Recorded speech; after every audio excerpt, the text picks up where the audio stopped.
Monty, you have been so instrumental in kind of pointing me in the right direction. And it was about looking at your character defects in spirituality. It's the integration of clinical practices with the 12 steps. It's an absolute pleasure. He certainly knows a lot of people. He's got a lot of energy, and sometimes when you don't have so much energy, he picks you up and carries you. Having the Monty man there certainly helps. This is one of the places that is about the business of the solution.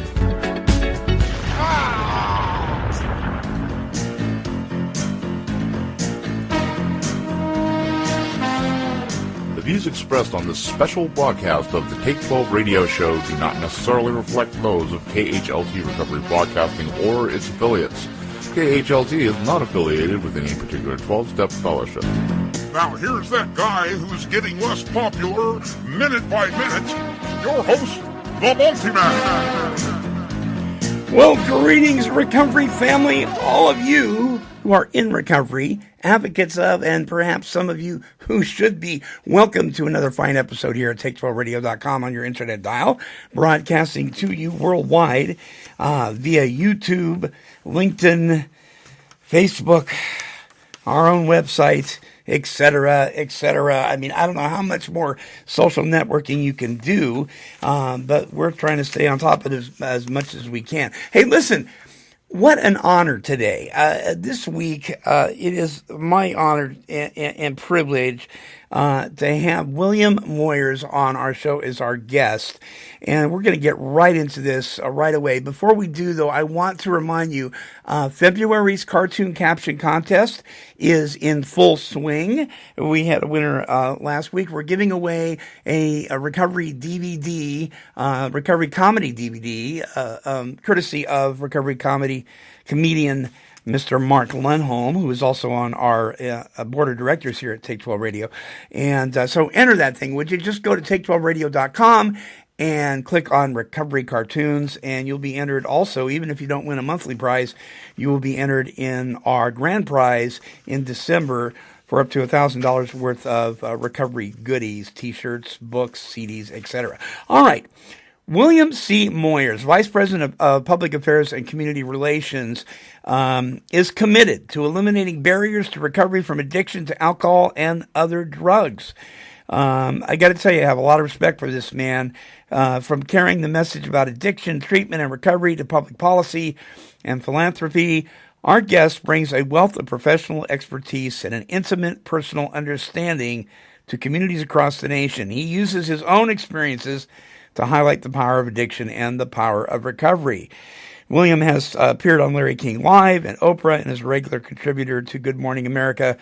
And as a former journalist for CNN, his work has been featured in the New York Times, USA Today, and Newsweek. He also produces a nationally syndicated column on addiction-related issues for Creators Syndicate. William, welcome to Take 12 Radio, my friend. Thanks for having me on, Monte. I'm glad to be part of the conversation. It is so good to have you on. I've been following you for a long time, and this has been way overdue. It is an honor and a privilege to have you on. Let me ask you right off. One of the things that is in your bio is that you have an intimate personal understanding. Can you tell us what that means? Sure, I've been there and done that.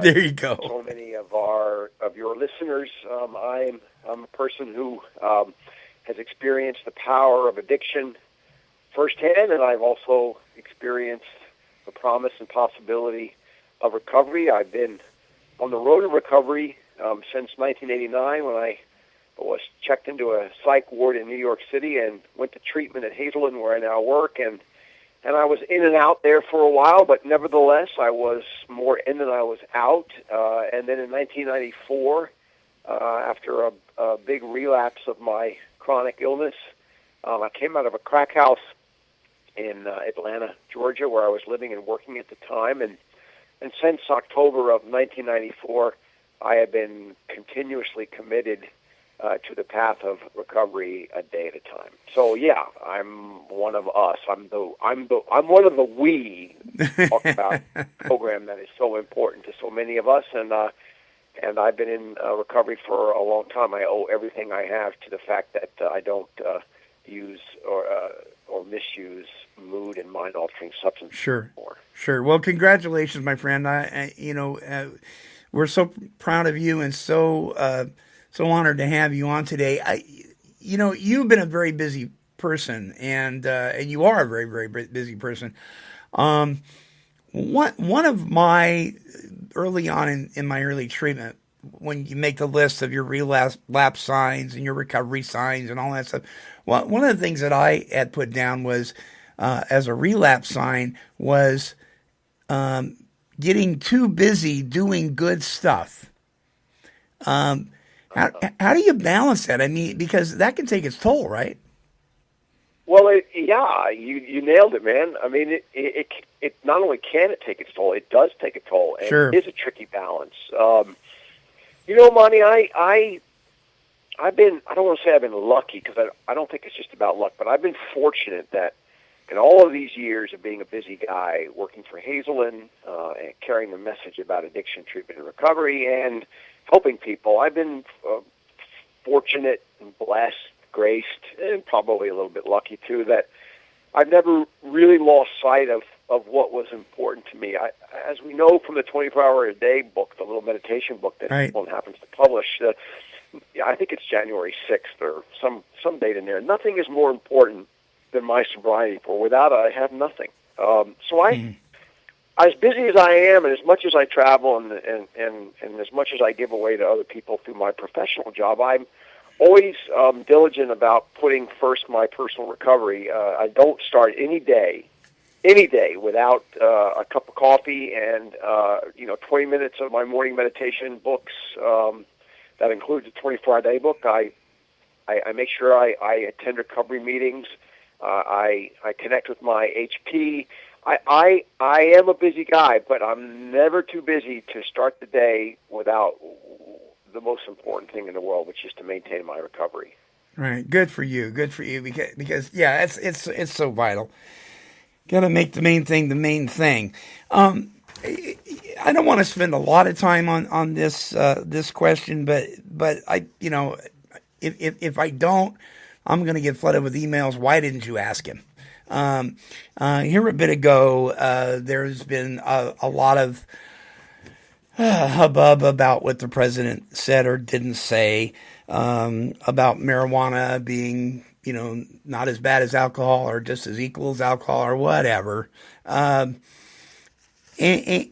one of the statements that you made, and I quote this from your Facebook, you said, America has never adequately wrapped its arms around the alcohol problem. Boy, isn't that the truth. You said introducing yet another mood and mind-altering substance, marijuana, to the picture without considering the consequences is irresponsible and will only cause greater harm, not just to users, but to their families and all of society. What's your take on all that? I mean that kind of spells it out, but you think marijuana should be legalized or not, or what? I mean, I'm a little confused myself. Well, look, what the president said in January about marijuana not being any more dangerous than alcohol is probably true. I mean, the reality is that most people in the country use alcohol responsibly. I would suggest that probably most of the listeners to your program don't use alcohol or didn't use alcohol responsibly any more than we use any other substance responsibly. Sure. But the fact of the matter is that for most people, alcohol is not the issue that it is to the rest of us. That's right. Of us who are, and so there's nothing wrong with it. I'm not a prohibitionist. I don't believe that we should ban all substances. On the other hand, I don't believe that we should include all substances or make them legal either, because of the fact that the most used and abused drug in America is alcohol. You bet. It is legal. And while a lot of people use it responsibly, those who don't use it responsibly are the ones that cause such heartache to themselves and, as you noted, to families and to society. And just because marijuana is a substance that a lot of people can use responsibly, perhaps, or just because marijuana is no worse than alcohol, doesn't mean that we should include it or that we should make it more accessible, particularly since, as we know and as you noted, this country has never been able to get its arms around what happens with alcohol. And I mean that in the context of treatment and recovery.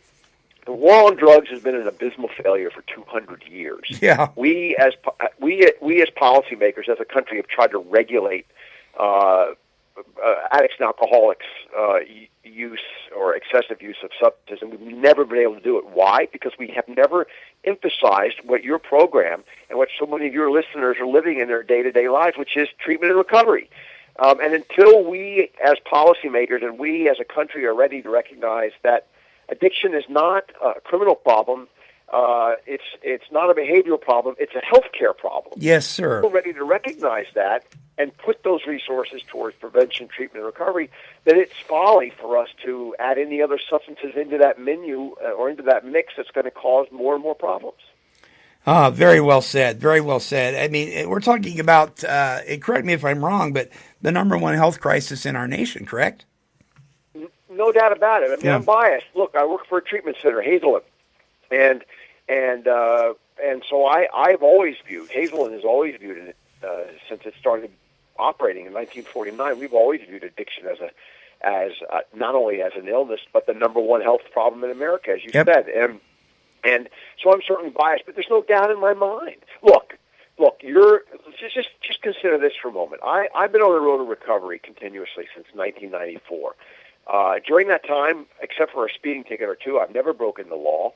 I've never driven under the influence. I've never purchased illegal substances. I'm a taxpayer. I'm an engaged father. I'm a concerned citizen. I'm employed, et cetera, et cetera, et cetera. None of those things would be possible had I not been given more than one opportunity to take responsibility for my illness through treatment. Treatment not of a behavioral problem, treatment not of a moral problem, treatment not of a criminal problem, but treatment of a health problem, addiction to alcohol and other drugs. And so when we add treatment into the, when we use treatment as the I don't know how you want to put it, but if you use treatment to interrupt the alcoholic or the drug addict process, and you treat it as a healthcare issue of the mind, body, and spirit, then people like me can get back on our feet, take responsibility, and start to recover. So without a doubt, it's a healthcare problem. It's a healthcare issue. Addiction is a disease. Treatment works, and recovery, as we know, is possible. Yeah, amen to that. I totally agree. Wow, good stuff. Listen, we're going to take a short break. When we come back, let's talk about Hazelden.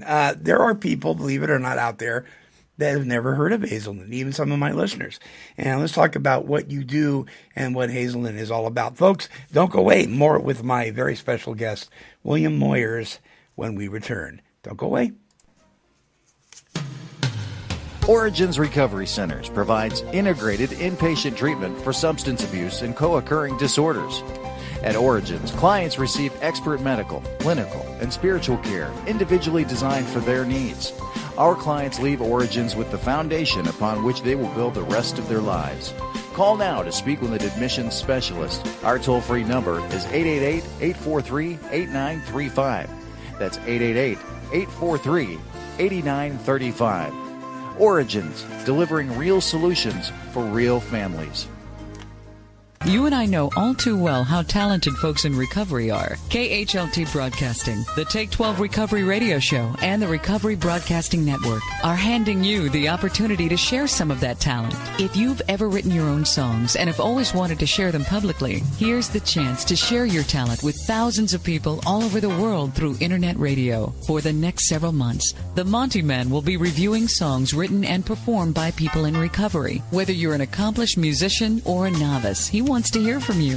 All forms of music will be considered. Adhering to federal copyright laws and possible contractual agreements, some restrictions may apply. All right, welcome back. And my guest this week is William Moyers, Vice President of Public Affairs and Community Relations. What does a Vice President of Public Affairs and Community Relations do for an organization like Hazelden? Good question. I don't think I've ever been asked that, and I've been asked a lot of questions over all these years. You know what? I'm the guy who is the face of the organization. Not that I'm the only face, but I'm the face of the organization, and what that really means is I'm the face of the issue that we treat, or the face of the issue that we advocate for. As I said earlier, I'm a person in long-term recovery. I've been through multiple treatments before I got clean in 1994. I continue to recover despite my imperfections. So as the Vice President of Public Affairs and Community Relations, I represent Hazelden and represent Hazelden's issues in the public arena, whether that's on your radio show or testifying at the state legislature in Salem or in St. Paul or in Albany, New York. I do a lot of community events. I do a lot of writing for Hazelden in the public arena. I raise money for the organization. And the most important thing I do as sort of an external representative of what Hazelden does is I help a lot of people because I'm transparent. I mean, I don't tell everybody all my secrets, but the fact is I stand up and I speak out as a representative of Hazelden, and I represent not just the problem of alcoholism or drug dependence, which I know intimately, but I also represent the solution, which is what we do at Hazelden among other treatment programs. And so because I am transparent, because I am public, because I am visible, I get an amazing number, Monty, of pleas for help. They come through phone calls, letters, visits to my front porch in St. Paul, Minnesota, where I live, Facebook, email, whatever it is. I get a lot of people who say, oh, you had the problem that I have or that my family member has. Well, can you help me? And so I do a lot of work helping people move from the problem to the solution. That's essentially what the Vice President of Public Affairs and Community Relations does for Hazelden. And isn't that what all of us that are in this field want to do, is help people understand the problem? Chris Schroeder, who's the chairman of our board of directors, says something that just, he says it so well. He says, we have people that understand the problem, but not the solution. And then we have folks like the faith community who understand the solution, perhaps, but not the problem. Mm-hmm. We gotta get on the same page, right? Well, we have to get on the same page, but we have to recognize that we're not all the same, and that we have differences of opinion, different perspectives, and different pathways from the problem to the solution. But as I talk about in my advocacy work for Hazelden, and also, by the way, in my advocacy work for other organizations, because I get a lot of invitations to come and speak at treatment centers and to help raise money for other programs and so on, and I do that. So through all of my public speaking and my advocacy work for our field, I always talk about the fact that we're never going to eliminate the stigma of addiction, never going to move away from the problem if we don't start to talk about the solution, just like you and I are talking about it right now, or just like somebody might choose to do it in their church or their synagogue, or how they might do it at a Rotary Club meeting, or in the news media, or wherever else. The bottom line is that we as recovering people, we as family members, and we as professionals who work in the field of addiction, wherever you are in that field, we all have an obligation to stand up and speak out and to move the debate from one about the problem to one about the solution. And, the best way to do that, Monty, is for us to talk about the solution in the context of our own experiences. Right. It's unimpeachable. When we talk about, when you want to find out about what happens in war, you don't go and talk to a professor at a war college. You talk to a veteran who was on the beaches of Normandy or in Somalia or Afghanistan or Iraq. If you really want to get a flavor of what war is all about, you talk to people who've been there. Well, guess what? People like your listeners, people like you and me, we've been there. We've done that, and there's nothing more powerful than people like us who have lived the problem but are living the solution to share that with other people. One of the things, and I talk about this a lot, and listeners, I don't apologize for this because my listeners know that this is a real bugaboo for me. Anonymity does not mean secrecy. We have misunderstood in our 12-step support fellowships. Let me see what you think about this. have we not misunderstood the anonymity tradition? Have we not misunderstood that it is our public relations policy that is based on attraction rather than promotion, not our personal stories? Well, I think there's a misunderstanding of it. I think it's been a healthy misunderstanding because, in all candor, it's better to err on the side of caution. And what has protected the 12-step fellowship from imploding or exploding, like organizations, the Washingtonians in the 1850s or the Oxford Group in the 1930s, what's kept the 12-step movement viable for all these years is the fact that we don't get involved in those issues at the public level. We don't endorse political candidates. We don't get involved in the debate about the war in Iraq. We don't get involved in other outside issues. We focus on the issue that's most important to us, which is recovery. But it's very possible to stand up and speak out and carry the message, not the AA message, but the message of addiction recovery. And it's possible for members of 12-step groups to do that, provided that we do it not as 12-step members, but as people who've been there and done that. And I think that's where the confusion lies, that anonymity really applies, or not really applies, but anonymity applies solely to revealing your membership in the 12-step movement, if that's what you happen to be in. But that doesn't prohibit you or me or anybody else from doing what you and I are doing right now on the radio, which is to talk about our recoveries without mentioning the way we recover. Yeah, that's right. That's right. Hazelden is involved in many aspects of addiction treatment and recovery. One of those areas is publishing. A huge element in this organization.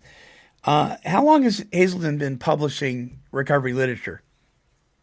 Well, almost from the get-go. Most people who know Hazelden either know us as a treatment center or know us as a publisher, but don't know us as both, which is kind of interesting. Our publishing unit is about a $25 million a year business for us. We're a $160 million a year healthy nonprofit organization. We have facilities in Oregon and in New York, Florida, Illinois, and throughout Minnesota. And shortly, we will have a new relationship with the Betty Ford Center in Southern California. That's just a couple of weeks away from happening now. So soon we'll be known as the Hazelden Betty Ford Foundation because we are merging with another venerable institution, Betty Ford Center in Rancho Mirage, Southern California. But we have been publishing literature for many, many decades, and one of the most popular books we've ever published is that little black 24-hour-a-day book. Right. That so many 12-step groups use. And we have a remarkable menu of products and services that aren't our treatment, but are other tools that addicts and alcoholics and their families and professionals can use to address the problem and move to the solution. So, publishing, substance abuse treatment and alcohol rehab, recovery support services, professional education, addiction research, prevention curriculum, addiction awareness, and public policy advocacy is just some of the stuff Hazelden's got his hands in.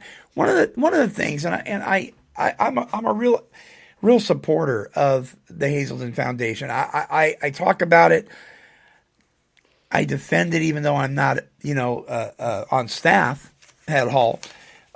And when I say I defend it, it's because there are some folks, there are some of my listeners, in fact, when I let it be known here a while back that you were going to be on the show, have a misconception of what Hazelden is. And one of the things that seems to be an irritant to many people in 12-step support fellowships is this idea of somebody making money off of recovery.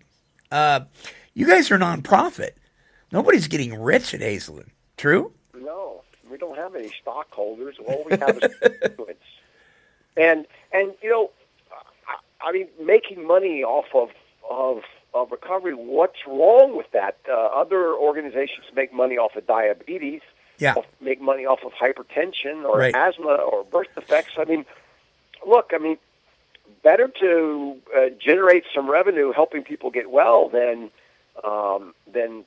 not, you know. Yeah. So are we a not-for-profit? Sure, but we're a healthy not-for-profit. You bet. Fortunately, thanks to our leadership at Hazelden, including our president and CEO, Mark Mishik, who's led us for the last 5 years, we're a healthy organization that does make money. And what we do with that money is to plow it back into our mission, which is to help more people.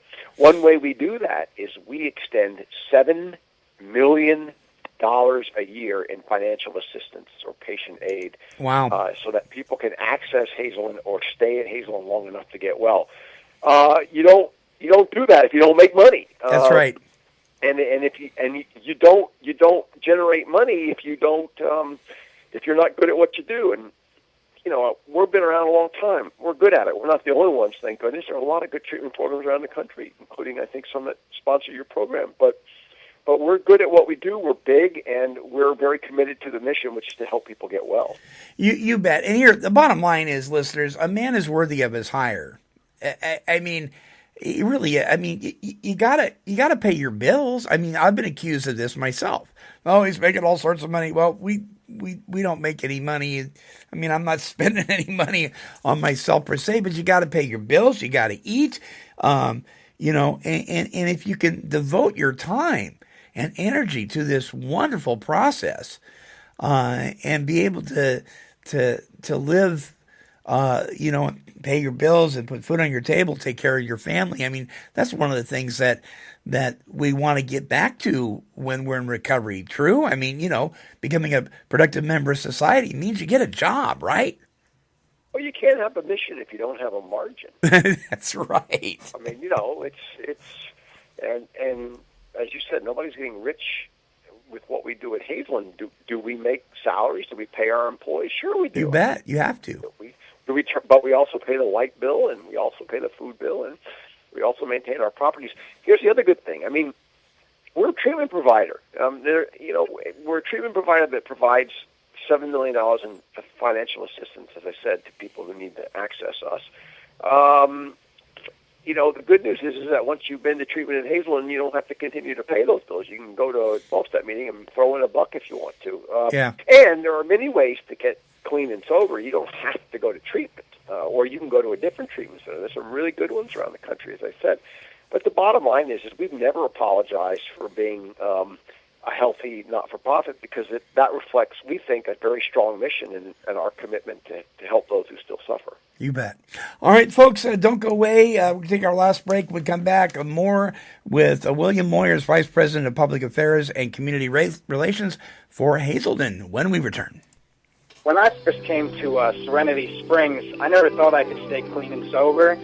And then after being through the 12 steps and getting closer to God and just learning how to live, you know, I can't imagine life with drugs and alcohol anymore. Introducing Serenity Springs Recovery Center, a fully licensed residential drug and alcohol dependence treatment center for men, specializing in helping individuals with substance abuse problems. Addiction is a disease that deteriorates the body, punishes the mind, and destroys the spirit. Addiction needs to be attacked on all three of these fronts. They work the steps, they work them extremely hard. Finding God is a big part, and that's what they did for me. They gave me a life second to none. Residents live in a resort-style accommodations and are able to participate in numerous on-site activities. You know, golf and working out, playing basketball a lot. Serenity Springs is a unique facility that is committed to providing exceptional individual care in small group settings. They talk about life beyond your wildest dreams. I never thought that was possible for me, and today I'm living it. And just being connected. Guys are like my brothers, just a big family. At Serenity Springs, they want to make a life-changing investment into your recovery. For more information, contact their 24-hour admissions department at 386-423-4540 or visit their website at serenityspringsrecovery.com. It's really amazing what's happened. I mean, it's nothing short of a miracle. This is Chris Schroeder. You are listening to Take12Radio.com, recovery talk and positive music. Men, women, and their families experience tremendous pain and suffering due to the struggles they face from substance abuse and its co-occurring mental health challenges. They need to find a safe place for peace and healing. Therapia Addiction Healing Center was born out of a deep desire to provide that safe and powerful healing environment. Therapia exists to help people recover from addictions by developing and maintaining healthy, meaningful relationships with God, self, and others. To speak with an addiction specialist, call 1-855-652-4325.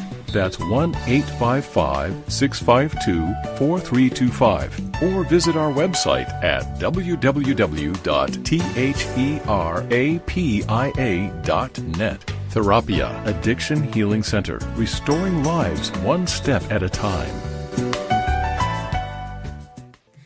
All right, so welcome back. My guest this week, Vice President of Public Affairs and Community Relations for Hazelden, William C. Moyers, is on the line with me, and we are just so pleased to have him on with us. William, I want to pick your brain about the Parity Act. And for our listeners' sake, I guess the most simplistic way for me to tell you what that is it is illegal to treat someone with an addiction differently. Boy, this is really simplifying it. It's deeper than this. Differently than somebody who has a relapse with cancer, so to speak. How is this parity thing? How is this going? I want to know what your answer to this is. How is this all going to come out in the wash with the Affordable Care Act? Well, let me see if I can explain it in a slightly different way. The bottom Yeah, sure. That for far too long in this country, insurance companies discriminated against people who struggled with mental illness or addiction or both. Mm-hmm. How do they discriminate? They discriminated by not offering the same options for treatment that they offered for other chronic illnesses such as diabetes, hypertension, or cancer. That sort of approach where addicts and alcoholics were discriminated against by insurance companies, we at Hazelden, we knew that was wrong. That was wrong. It stigmatized the illness. It threw up roadblocks to people accessing treatment and recovery, and we needed to change it. And so a long time ago, back in the 90s, I, along with a lot of other people, began to work diligently to convince Congress to end this discrimination by offering legislation that would, make insurance companies do what was the right thing, and that was to treat people just like they treat them for any other illness. So we got the bill passed in 2008, and President Obama finally issued the regulations that gave it teeth just a couple of months ago. So starting this year, at the end of 2014, and really in 2015, people who have private health care insurance for their employer or on their own, or through the federal government, will be able to access addictions treatment or mental health treatment in the same way they would for any other illness. And we anticipate that millions of Americans will be able to experience what your listeners have experienced, or what you and I have experienced, which is recovery through a treatment experience. So that's all good. The Affordable Care Act, Obamacare, whatever you think about it, and despite the issues that there have been in rolling it out, but the reality is that addiction and mental illness are covered in the Affordable Care Act as well. So we've banged the drum for a long time about the fact that addiction is an illness. It's a chronic illness. It's treatable and recovery happens, but it's taken us a lot longer to get insurance companies to embrace that reality as well. They have. And so people, including your listeners, will be able to use their insurance to get help. That's what it's all about. Do you think people are going to play nice? Do you think they're really going to abide by this? The insurance companies? Yeah. Well, they have to. It's the law. I know. Are they going to go along happily? Are they going to drag their feet? Yeah, they're probably going to drag their feet, and I'm not sure they're all going to be happy about it. But, look, there are a lot of insurance companies that we work with at Hazelden that recognize the value of addictions treatment. We have very strong relationships, for example, with Blue Cross and Blue Shield. And so the insurance companies, they're not stupid. They understand.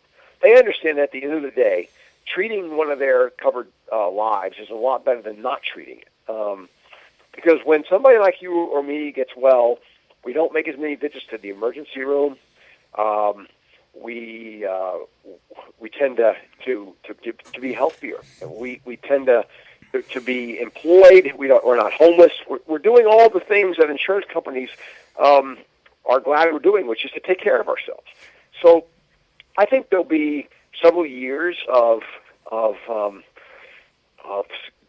sand in the gears, if you will, before everybody's on the same page and rolling along in the same direction. I think it's going to be okay. I think there's one of the things we're doing at Hazelden is educating consumers, educating people who have insurance about the fact that insurance companies do now cover addictions treatment and mental illness on par with other illnesses. I guess the thing that I'm wondering, and you give a different answer than I've heard from anybody. I interview a lot of treatment providers. I interview a lot of people that are advocates and so forth. And the answer I keep getting is, well, we really don't know. We'll just have to see. The answer you gave, I'm really glad to hear. The thing is, let me play devil's advocate for a second. For years, insurance companies have known that it's less expensive to treat the alcoholic addict or the mentally ill than it is to incarcerate, than it is to not treat. Why didn't they go along with it before? Well, because they weren't being held accountable, because it wasn't law. And do I think that all the insurance companies are going to fall in line and march in lockstep happily along in terms of coverage? No, but up until now, they haven't been held accountable. There hasn't been a law. Yeah. There is now. So look, it's not going to happen overnight, and it's going to take consumers demanding what they're legally entitled to, which is access to care for addictions treatment or mental illness. It's going to take us all standing up and speaking out and saying enough is enough. It's going to take us all, pushing back against insurance companies or employers who don't want to abide by the law or who don't think that treatment works. That's why it is so important that addicted people in recovery stand up and speak out so that we can, so that the public can see us and can see the fact that treatment does work, and that sometimes, like in the case of Moyers, for example. In my case, I had to go to treatment 4 times over 5 years between 1989 and 1994 before I finally learned to take personal responsibility for managing my illness. But that doesn't mean that treatment is a failure. It means that I wasn't working treatment. Right. And so it's real important that with our faces and our voices, we stand up and speak out and put a human component to this illness that is so misunderstood, and so that we can show insurance companies and policymakers and employers and the public that addiction treatment works. Let me ask you this last question here that I've just been personally real curious about. You've been on Larry King, you've been on Oprah, Good Morning America, you've been a journalist for CNN, New York Times, USA Today, Newsweek has carried some of your information and your story and so forth. When you sit down with these folks, after you talk with them, do you get a sense that they get it or that they don't? I've never ended a talk and walked away from a media appearance or giving a sermon in a church or all the things I do. I've never left a public venue doubting that I've helped to educate the people in that room just a little bit more about the power of addiction and the promise and possibility of recovery. I've never considered my efforts to be a waste of time or energy. Does it happen as quickly as I wish it would? No. Do I have to keep pounding the pavement, pounding the bully pulpit? Absolutely.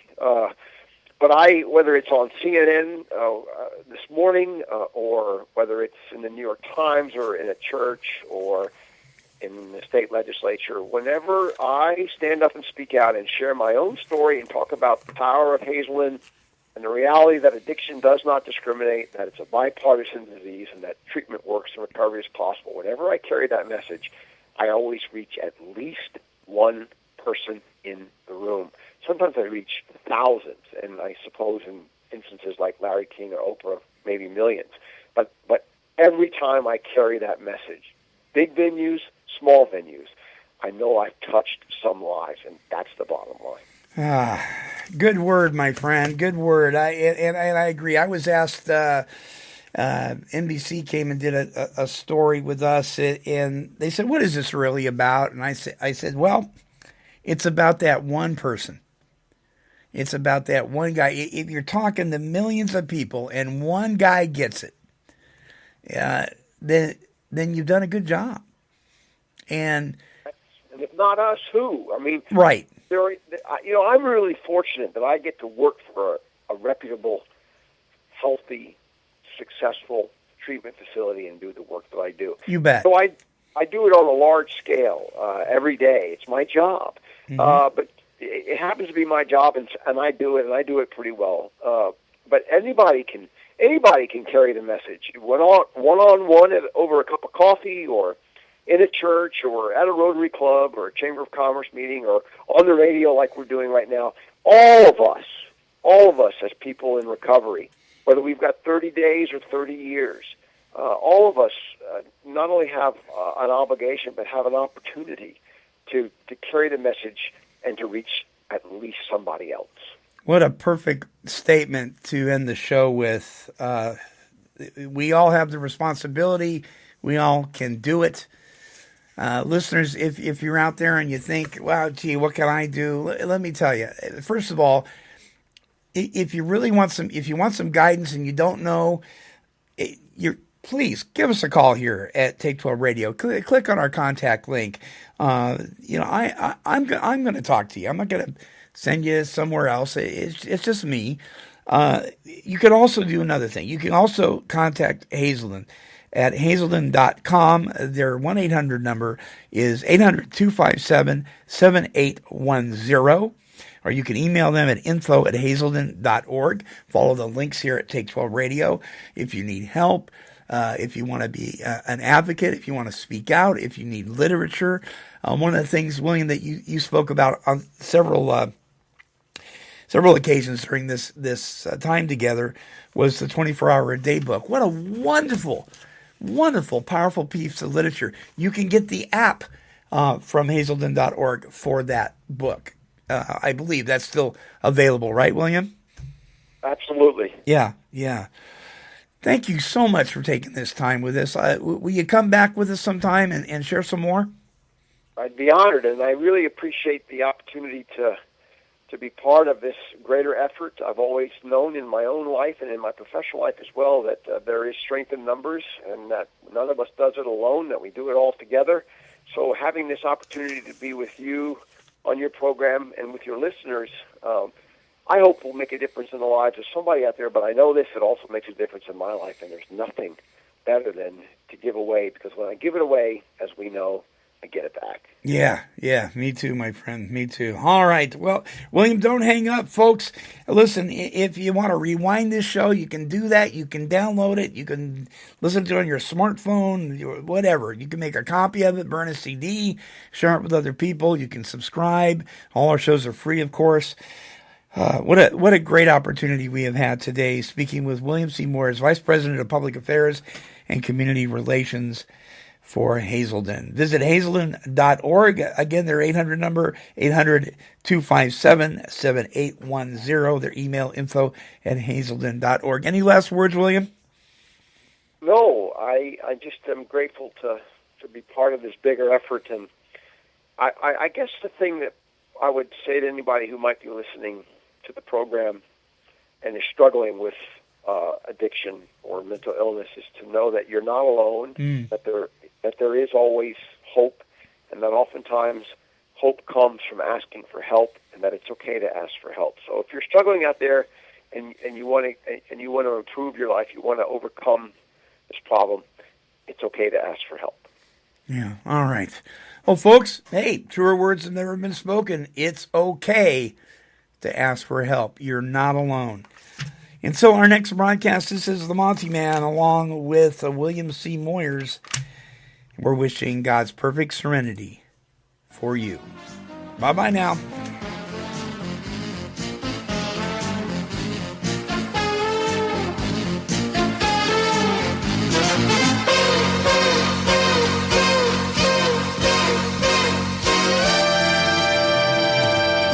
This has been a broadcast of KHLT Recovery Broadcasting. Kitty, kitty, kitty, kitty.